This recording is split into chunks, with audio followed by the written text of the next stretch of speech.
నీకు కంటెస్టెంట్స్లో ఏమైనా డిఫరెన్స్ అనిపించిందా? లైక్ ఇప్పుడు ఒక 7లో కంటెస్టెంట్లను చూస్తే ఇలా ఉండాలి, మనం ఇలా మాట్లాడాలి, ఇలాగ ఆడాలి, ఇలా ఉంటుంది. సీజన్ 8లో కూడా అలా నీకు ఏమైనా డిఫరెన్స్? ఎందుకంటే కంటెస్టెంట్సే కాదు, పర్సన్ టు పర్సన్ కూడా చేంజ్. ఎందుకంటే సీజన్ 7లో తేజ గడికి, సీజన్ 8లో తేజ గడికి మార్పు ఉంది. సీజన్ 7లో నాకు ఏది హెల్ప్ అయిందంటే అందరం ఫస్ట్లోనే ఎంటర్ అయిపోయాం ఇంట్లోకి, ఒక జెన్యూన్ బాండ్స్ అనే రారాపురాన్ని చనువు వచ్చేసింది. సీజన్ 8కి ఏంటంటే నేను గమనించింది వాళ్ళు ఆల్రెడీ 5 వారాలు జెల్ అయిపోయారు, వాళ్ళలో మేము జాయిన్ అయ్యాం. అండ్ ఈ సీజన్ లోపలికి వెళ్ళేటప్పుడు నాకు గౌతము నైని పావని తప్పితే, అది నైని పావని కూడా ఇంట్లో, గౌతమ్ గారు బిగ్ బాస్ హౌస్ లో తప్పితే వైల్డ్ కార్డ్ కంటెస్టెంట్స్ లో కూడా నాకు తెలియదు. అవినాష్ అన్న కూడా జబర్దస్త్ లో టీమ్ లీడర్, మేము కంటెస్టెంట్, మా టీం కూడా కనపడినప్పుడు హాయ్ అన్న అంటే హాయ్. అది రోహిణి గారు కూడా ఏదో ఈవెంట్స్ లో వాటిల్లో ఒకసారి ఫుడ్ వీడియో చేయండి మేడం అంటే చేశారు, అంతేగా నాకు పెద్ద పరిచయం లేదు వాళ్ళతో కూడా. కేబీకేజీ చేశారు కదా నిఖిల్, ప్రేరణ. అదే చెప్తున్నా, ఈ ప్రొఫెషనల్ ఫ్రెండ్షిప్ అంతే, ప్రొఫెషనల్ ఫ్రెండ్షిప్ బాండ్ లేదు. ప్రేరణ బిగ్ బాస్ కి వెళ్లే ముందు అరే ఇలా అవకాశం వచ్చిందిరా వెళ్తున్నాను రా అది ఇది అని చెప్తే గుడ్ లక్ జాగ్రత్త ఇల్లు. అమ్మాయి అంది ఎలా అవుద్దాం ఆలోచన, సీరియల్ చేద్దాం అవుతాను ఆలోచన, నీ మొహం మైండ్ ఉందా లేదా మూసుకొని బిగ్ బాస్ సీరియల్ గీరియల్ కాదు, వచ్చిన తర్వాత నీకు ఆల్రెడీ ఆపర్చునిటీ వస్తుంది, ఇది once in life time opportunity. ఇల్లు నిఖిల్కి కూడా ఇలా ఇలా అని మేము అందరం కేబీకే తర్వాత మొత్తం పార్టీ చేసుకుంటే నిఖిల్, ప్రేరణ, విష్ణుప్రియ వీళ్ళందరూ సరదాగా వచ్చిన మేడం ఇలా అలా అలా అని చెప్పి మొత్తం మాట్లాడుకుని పంపించాం. బేసిక్ గా అలా ప్రొఫెషనల్ గా వాళ్ళు నాకు తెలుసులే కానీ పర్సనల్ గా. కానీ ఎందుకు హౌస్ లోనే ఓన్లీ రోహిణి, అవినాష్ నువ్వే కనిపించే వాళ్ళు, మిగతా ఎవరితో కలవలేదు ఎందుకు అని ఒక క్వశ్చన్ ఉంది కదన్నా. బేసిక్ గా సీజన్ 7లో వెళ్ళినప్పుడు నేను ఒక్కడిని అందరితో కలిసిపోయా, ఇక్కడ ఆల్రెడీ కొంతమంది కలిసిపోయి ఉన్నారు. అండ్ బిగ్ బాస్ నన్ను ఈ సీజన్ కి ఎందుకు చేసుకున్నారనేది మా ఉద్దేశం అంటే ఎంటర్టైన్మెంట్ కోసం తీసుకున్నారు. It's clear. నేను కానీ రోహిణి కానీ అవినాష్ కానీ అన్లిమిటెడ్ ఎంటర్టైన్మెంట్ పెట్టారు, వీళ్ళ నుండి ఎంటర్టైన్మెంట్ ఎక్స్పెక్ట్ చేస్తున్నారు కాబట్టి మమ్మల్ని అక్కడ తీసుకెళ్లారు. అటువంటి ఎంటర్టైన్మెంట్ మేము ఇవ్వాల్సినప్పుడు నేను ఎవరితో చేయాలి ఎంటర్టైన్మెంట్? రోహిణి, అవినాష్ తో చేయాలి. మా అందరం తీసుకొచ్చి ఒకే రూమ్ లో వేసారు. నేను, గౌతమ్ గారు సేమ్ బెడ్, గంగవ్వ, రోహిణి, మెహబూబు, అవినాష్, మేమందరం ఒకే రూమ్. బేసిక్ గా మీరు కూడా బిగ్ బాస్కి వెళ్ళొచ్చారు, మనకి బిగ్ బాస్ పొద్దునంతా టాస్క్లు ఏ వారం నడుస్తాయి, నైట్ పూట ఏముంటాయి మన గురించి మాట్లాడుకోవడం, సొల్లు సోది ఏదో నడుస్తా ఉంటది, కూర్చోబెట్టారే అదిరా ఇదిరా అనుకుంటా ఆ రకంగా బాండింగ్ అనేది క్రియేట్ అయింది. అది కాకుండా వెళ్ళటం ఫస్ట్ వీక్ ఇచ్చింది ఏంటి, బీబీ హోటల్ టాస్క్ ఇచ్చారు. బీబీ హోటల్ టాస్క్ అంటే ఎంటర్టైన్మెంట్ టాస్క్. ఎంటర్టైన్మెంట్ టాస్క్ ఎవరితో చేయాలి? నేను, అవినాష్ అన్న అసిస్టెంట్. ఫస్ట్ నాకు ఫుడ్ బ్లాగర్ ఇచ్చారు, అది వర్కౌట్ కాలేదని చెప్పి మార్చారు, మళ్ళీ అవినాష్ అన్న అసిస్టెంట్. సీరియస్లీ ఇన్నేళ్లలో నాకు ఎప్పుడు క్రియేట్ కానీ ఒక బాండు అవినాష్ అన్నతో ఈ ఒక్క సీజన్ 8 weeks లో ఫామ్ అయిందన్న, ఈ 2 నెలల్లో. అంతకుముందు అవినాష్ అన్న టీమ్ లీడర్, అన్న హాయ్ అన్న, ఇప్పుడు లేదు. ఏ చిన్నదానికన్నా ఏ టైంలో ఫోన్ చేసి అరే తేజ చెప్పరా ఏంట్రా అదిరా ఇక్కడికి వెళ్దాం అక్కడికి వెళ్దాం అంత క్లోజ్ అయిపోయాడు అబ్బా అవినాష్ అన్న. నేను ఎక్స్పెక్టే చేయాలి లోపలికి వెళ్ళేటప్పుడు కూడా అవినాష్ అన్న సీనియర్, మరి ఏమైందో ఏంటో ఆ సెన్స్ లోనే ఉన్నా కానీ భలే కలిసిపోయాడు. ఈ రకంగా నాకు వాళ్ళతోనే ఒకే రూమ్ షేర్ చేసుకోవడం అండ్ కలిసి కామెడీలు చేయటం, వాటి వల్ల ఇక వాళ్ళతో ట్రావెలింగ్ నాది ఎక్కువ అయింది. వేరే వాళ్ళతో కూడా ఉంది కానీ 1 hour ఎపిసోడ్ లో మేము చేసిన కామెడీ బయటకు వచ్చింది కాబట్టి వాళ్ళతో ఉంటున్నాను అనేది మాత్రమే వచ్చింది ఇక్కడ. అవినాష్, రోహిణి వీళ్ళందరి వల్ల, వీళ్ళిద్దరు డామినేషన్ వల్ల ఎంటర్టైన్మెంట్ లోని టేస్టీ తేజ 7 అంతా 8లో అసలు కనిపించలేదు, కొంచెం డౌన్ అయ్యింది. అదొక పెద్ద మైనస్ గేమ్ తేజకి. నేను ఒప్పుకుంటా దాన్ని, అది మైనస్ గా నేను తీసుకోనన్నా. ఎందుకు అంటే 7లో నేను ఇందాకే చెప్పాను, ఫస్ట్ నాది, దాని తర్వాత బోలేగాడిది యాడ్ అయ్యింది. ఓకే, కానీ బోలేగాడి సపరేట్ ట్రాక్, నాది సపరేట్. ఆ తరంగా ఎంటర్టైన్మెంట్ జనాలకి ఇచ్చాం, అది ఏదో విధంగా వాళ్ళకి నచ్చింది. ఇప్పుడు ఏంటంటే ముగ్గురు కలిసి చేసేటప్పుడు ఒకళ్ళొకళ్ళు డామినేట్ చేసే వాళ్ళని చూసేవనుకోండి, అక్కడ హెల్దీ కాంపిటీషన్ ఉండదు. అరే ఆయన చేస్తున్నారు, ఆయన కన్నా మనం చేసేయాలరా, ఆమె చేస్తున్నా ఆమె మనం చేసేయాలి అన్న ఆలోచన పొరపాటున వచ్చింది అనుకోండి, ఆ హెల్దీ కాంపిటీషన్ ఉండదు, హెల్దీ స్కిట్స్ రావు, జనాలకు కూడా అంత హెల్దీ అనిపించదు. దాంట్లో కూడా ఎంటర్టైన్మెంట్ చేస్తే జెన్యూన్ గానే చేయాలి. వీళ్ళిద్దరు చేస్తున్నారు, వాళ్ళకి సపోర్టింగ్ గానే ఉండాలి, నేనే ఒప్పుకుంటున్నా. వాళ్ళిద్దరిది 7లోని అందరిని వెళ్ళి కెలికేవాడివి, లైక్ అందరిని వెళ్ళి కెలికి అందరి మీద ఫన్ చేసేవాడివి. వీళ్ళిద్దరు ఈ జోన్లోనే నువ్వు ఉండిపోవడం వల్ల టేస్టీ తేజ అదే నువ్వు అన్నావు రీజన్ అయితే చెప్పావు, వీళ్ళతో ఉండడం వల్ల వీళ్ళతో కలిసి అని చెప్పావు. కానీ మిగతా కంటెస్టెంట్స్తోనే కూడా వెళ్ళి మాట్లాడి వాళ్ళ మీద పంచులేసి జోకులు వేస్తూ ఇలా నడిచుంటే అది ఉండేదేమో. బేసిక్ గా స్టేజ్ మీద వెళ్ళినప్పుడు నాగార్జున సార్ ఒకటే చెప్పా, సార్ ఇప్పటిదాకా తేజ గారిని ఎంటర్టైనర్ గా చూశారు, ఈ సీజన్ లో ఎంటర్టైనర్ ప్లస్ గేమర్ గా చూడబోతున్నారు అన్న. బేసిక్ గా గేమర్ ఓకే, అదే చెప్తున్నా. ఎంటర్టైన్మెంట్ చేసేవాళ్ళు సరదాగా ఒక మాట అరిచేస్తున్నారేట్రా ఆబ్వియస్లీ తీసుకుంటారు. ఇప్పుడు మామూలుగా మనం ఫన్ లో ఉన్నామన్నా, ఏదైనా ఒక దగ్గర సీరియస్ అయిపోయాం అనుకోండి, ఏంటి ఈడు ఫన్ చేసి తీసుకుని ఈడు అరుస్తున్నాడా, ఈడు అరిసి ఎంత ఉందా, అది ఉంటది. ఆబ్వియస్లీ అవినాష్ అన్న కూడా నేను బయటకు వచ్చినా చూసా, ఈడేంద్ర ఎట్ట అరుస్తున్నాడు అని కూడా అన్నారు అవినాష్ అన్న. ఆ మూమెంట్స్ వచ్చినప్పుడు రియాక్ట్ అవుతారు అందరూ. ఆ సెన్స్ లో నేనేమనుకున్నానంటే ఓకే ఇప్పుడు ఫన్ జరుగుతుంది. అవినాష్ అన్న కూడా ఇప్పుడు మీరు ఏదైతే నాకు చెప్పారో నేను సీజన్ 7 లో ఏం చేసి అందరం పోయి గెలికేవాడిని. ఈ సీజన్ లో అన్న గెలుగుతున్నాడు, రోహిణి గారు గెలుగుతున్నాడు, ఇక మళ్ళీ నేను వెళ్తా ఈ డేటర్ మళ్ళీ వాళ్ళనే ఫాలో అవుతాడు అనే సెన్స్ వస్తుంది.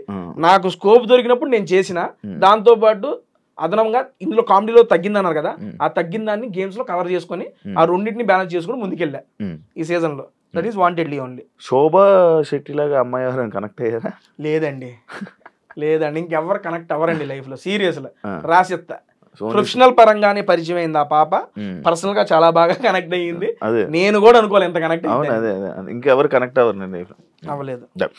స్టార్టింగ్ లో tasty Teja Big Boss house లోకి వెళ్తున్నప్పుడు వై టేస్టీ తేజ ఎందుకు అనే క్వశ్చన్స్ వచ్చాయి.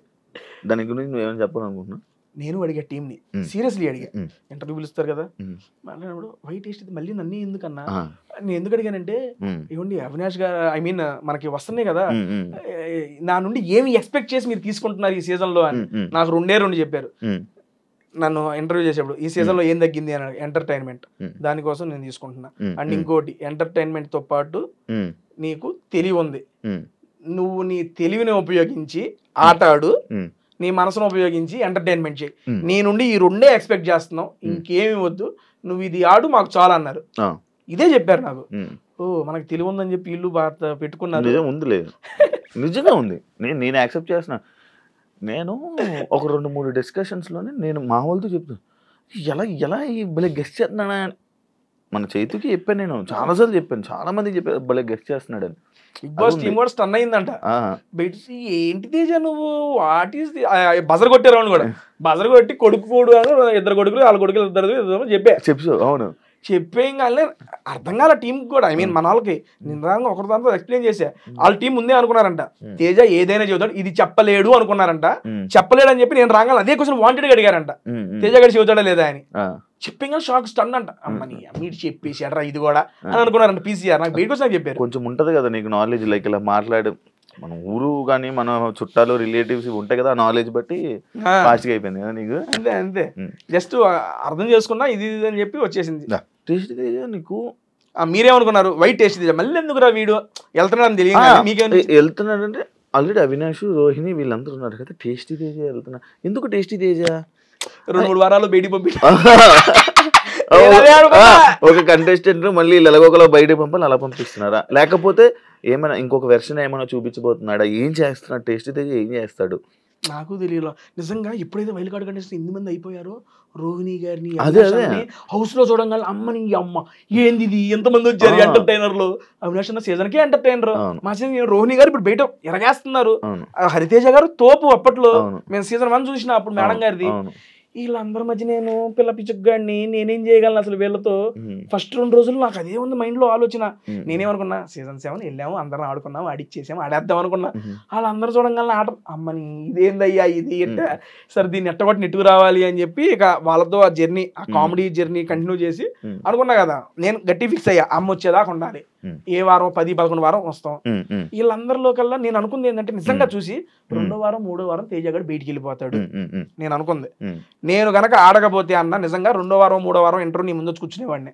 కాస్త ఆడాను కాబట్టి నాకు నేను మలుచుకొని ఒరే లేదురా నువ్వు ఆడితేనే కష్టపడితేనే ఉంటావు.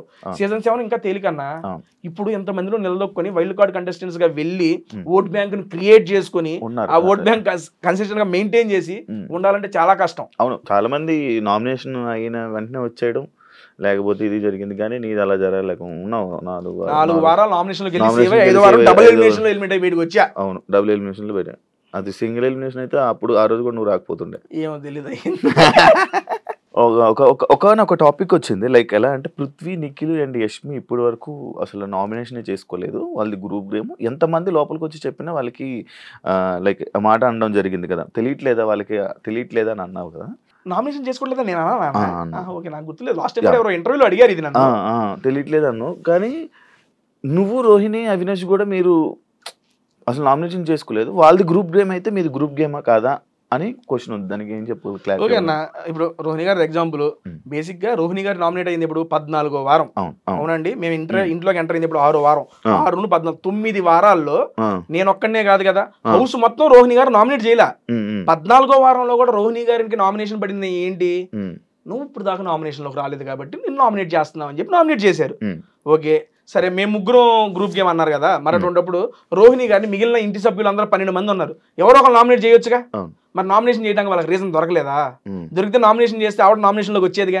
అదంతా లేకుండా తేజగాడు చేయలేదని చెప్పి క్వశ్చన్ అడుగుతుంది. మీరు నన్ను అడిగే వాళ్ళు వాళ్ళని కూడా అడగాలి. వాళ్ళని కూడా ఒరే అవును కదా రోహిణి చేయాలి కదా, మీరు ఎందుకు చేయలేరని వాళ్ళని అడగొచ్చుగా. ఎందుకంటే ఆవిడ మీద పాయింట్లు దొరకలా, పాయింట్లు లేక వేయలా. అవకాశం ఉంటే వేసేవాళ్ళు కదా నామినేషన్స్ లో. చాలా మాట్లాడుకున్నారు, మీరు చూసారు కూడా. రోహిణి గారిని తీసుకురావాలి నామినేషన్ లోకి, ఎందుకంటే 6 నామినేట్ చేయాలి, అప్పుడే వెళ్ళిపోద్ది బయటికి. నా సెన్స్ లో ఏంటంటే అన్న, గ్రూప్ గేమ్ గురించి మీరు అన్నారు కానీ, మేము గ్రూప్ గేమ్ అని యాక్సెప్ట్ చేస్తా గ్రూప్ గా. ఎప్పుడు జనాలు ఎంటర్టైన్మెంట్ చేయడంలో వీఆర్ గ్రూప్ సీరియస్లీ. ఎందుకంటే కలిసికట్టుగా ఉన్నాము, వాళ్ళని ఎంటర్టైన్ చేయాలి. మేము లోపలికి వచ్చింది అదే. ఎందుకంటే లోపలికి వెళ్ళినప్పుడు చాలా ప్రెజర్ ఉంటుంది అన్న. రెండోసారి వెళ్ళినప్పుడు అది మీకు తెలియదు కాదు. ఫస్ట్ టైం వెళ్ళినప్పుడే ఏదోలా ఉంటుంది, రెండోసారి డబుల్ ప్రెజర్. ఎందుకంటే ఫస్ట్ 5 వారాలు చూసి వెళ్ళాం. అమ్మ ఫస్ట్ 5 వారాలు ఎంటర్టైన్మెంట్ లేదు, జనాలందరికీ తెలిసేది. మమ్మల్ని మా మధ్య ఆ బాధ్యత పెట్టి లోపలికి పంపించినప్పుడు మేము ఎంటర్టైన్మెంట్ చేయాలి. అది ప్లస్ అయినా మైనస్ అయినా మంచిగా వాళ్ళని నవ్వించాలి, మనం వచ్చిన పని పూర్తి చేయాలి. అదే మేము అనుకుంది. బేసిక్ గా అక్కడికి వెళ్ళాం కాబట్టి బిగ్ బాస్ కూడా మా ముగ్గురికి కలిపి టాస్క్ ఇవ్వడం స్టార్ట్ చేశాడు. అవినాష్ మీరిది, రోహిణి మీరిది, వాళ్ళిద్దరు చేస్తున్నప్పుడు వాళ్ళకి అండగా నేను అన్న ఇది ఇలా చేద్దాం ఇలా చేద్దాం అనుకొని ఆ రకంగా మీకు ఆ 3 సర్కిల్లో అలా కనపడింది. ఇప్పుడు ఆ రకంగా చూసుకుంటే రోహిణి గారు సూట్ కేసు ప్రేరణకి ఇచ్చారు, నాకు ఇలా. అంతెందుకు లీస్ట్ పెర్ఫార్మెన్స్ నేను గౌతమ్ ఉంటే రోహిణి గారు నాకే ఓటేశారు. అప్పుడే కదా నాకు గోతం వచ్చింది. ఇదంతా బేసిక్ గా జరిగింది. నామినేషన్స్ అనేది నేను ఒక్కడనే కాదు కదా, వాళ్ళు కూడా చేయలేదు రోహిణి గారికి. అంటే వాళ్ళకి రీజన్స్ లేవు అక్కడ, అంతే, అంతకుమించి ఏమి లేదు. అలా రీజన్స్ లేకపోవడం వల్ల నాకు సీరియస్లీ నేను స్టేజ్ మీద వచ్చేటప్పుడు కూడా నాకు సార్ ముందు ఒకటే చెప్పా, సార్ రోహిణి గారిలో ఒక్క నెగిటివిటీ నాకు కనపల్లా, ఒకే ఒక్క నెగిటివిటీ నామినేషన్స్ లో రాలేదు ఆవిడ, అదే పెద్ద నెగిటివిటీ అని చెప్పా.